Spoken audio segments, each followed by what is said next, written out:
અંકલેશ્વરમાં ટિકિટ બુકિંગના નામે લાખોની છેતરપિંડી આચરી 1 વર્ષથી નાસ્તા ફરતા રીઢા ગુનેગારને એ ડિવિઝન પોલીસે દબોચ્યો।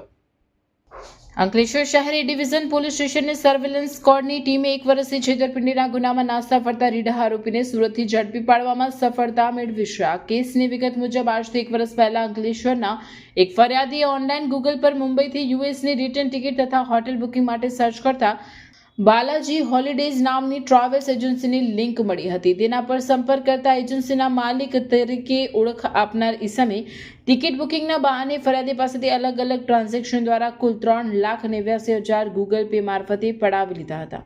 ફરિયાદીને ટિકિટ ન મળતા તેમણે સુરત જઈ તપાસ કરી, જ્યાં આ નામની કોઈ ઓફિસ મળી આવી ન હતી। પોતાની સાથે છેતરપિંડી થઈ હોવાનું જણાતા ફરિયાદીએ અંકલેશ્વર શહેર ડિવિઝન પોલીસ મથકે ગુનો નોંધાવ્યો હતો। આ ગુનામાં સંડોવાયેલ આરોપી અશ્વિનભાઈ દેવરાજભાઈ નાકરાણી, રહેવાસી ભક્તિનંદન સોસાયટી, મોટા વરાછા, સુરત, પોતાની ઓળખ છુપાવી સુરતમાં અલગ અલગ વિસ્તારમાં ભાડાના મકાન બદલી નાસ્તો ફરતો હતો।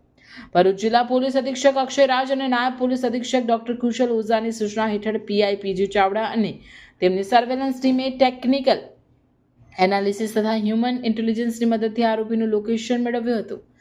આરોપી વિરુદ્ધ કોર્ટમાંથી ધરપકડ વોરંટ પણ મેળવવામાં આવ્યું। આખરે બાતમીના આધારે પોલીસે સુરત ખાતે છાપો મારી આરોપીને દબોચી લીધો હતો।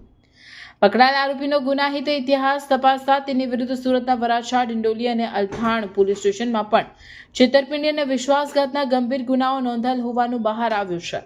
હાલ પોલીસે આરોપીની ધરપકડ કરી આગળની કાયદેસરની કાર્યવાહી હાથ ધરી છે।